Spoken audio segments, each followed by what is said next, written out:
আলহামদুলিল্লাহ ভালো লাগে। আলহামদুলিল্লাহ শাহী জামে মসজিদে এসে ইফতার করতে এসে অনেক ভালো লাগতেছে। আশা করি মানে কি এখানে প্রতিদিন আমরা ইফতার করি। ঈদের ভালো আলহামদুলিল্লাহ। অনেকদিন পর আসলাম, প্রথমবারই রমজানে প্রথম আসলাম। হ্যাঁ ঈদের আলহামদুলিল্লাহ ভালো, এতগুলো মানুষের ঈদ ভালো লাগলো। ধনী গরিব, মুসলিম অমুসলিম কোনো ভেদাভেদ না রাখিয়ে একলগে ইফতার করে হাজার মানুষ চট্টগ্রামের মোগল আমলের ঐতিহ্যবাহী ও ঐতিহাসিক আন্দরকিল্লা শাহী জামে মসজিদ। প্রায় ৩৬৭ বছরের পুরনো এই মসজিদত ২৪ বছর ধরে এই ব্যতিক্রমী আয়োজনটা চলমান হিসেবে এখনো পর্যন্ত আছে, যেটা প্রতিদিন সমত ৩-৫ হাজার মানুষ এক কুমারে বইয়ের ইফতার করে। পুরো রমজান মাস জুড়ে এর সংখ্যা প্রায় লক্ষাধিকের ঘরে যে পৌঁছায়। এন্ডে ইফতার আয়োজনত প্রায় বিশাল পরিমাণ খাদ্য সামগ্রী ব্যবহার করা হয়। তবে ব্যাপারটা আশ্চর্যের বিষয় হলো যে এই ইফতারের লাই হারা দান করে কেউ ব্যবহার না পারে। আল্লাহ সন্তুষ্টি লাভের এই খান নিরাপদ করিয়াইয়ের দীর্ঘদিন ধরিয়ে। আমরা এই বিশাল কর্মযজ্ঞের মধ্যে যারা সার্বিক অনুদান দিয়ে থাকে তার নাম প্রকাশ অনিচ্ছুক।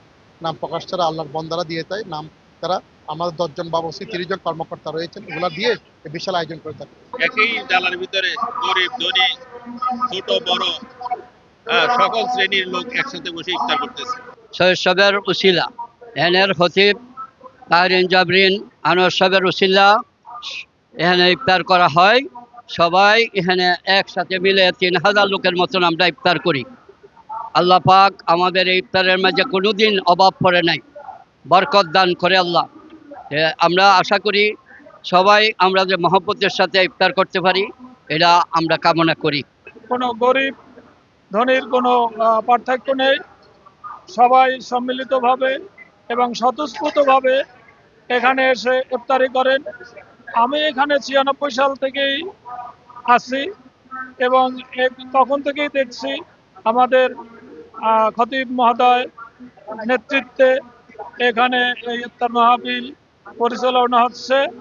এর আগেও ছিল, তখন এটা স্বল্প পরিষদে ছিল, খতিব মহোদয় এটাকে বৃহত্তর পরিষদে নিয়ে আসছে। ইতিহাস, রহস্য ও মানবতার এক অনন্য নিদর্শন এই মসজিদ, যেখানে ইফতারের সময় ধনী গরিব, ছোট বড় ও বিভিন্ন ধর্মের মানুষ এক কুয়ারে বইয়ে ইফতার করিবার মতো সুযোগ থাকে। আমাদের দোয়া তুমি কবুল করো ইয়া আল্লাহ, ইয়া আল্লাহ তুমি আমাদের দোয়া কবুল করো। আল্লাহ আমাদের ফরিয়াদ তুমি কবুল করো। আল্লাহ রাব্বুল আলামিন তোমার বক্তব্য। ইফতাহারুল হাসান, C71 নিউজ, চট্টগ্রাম।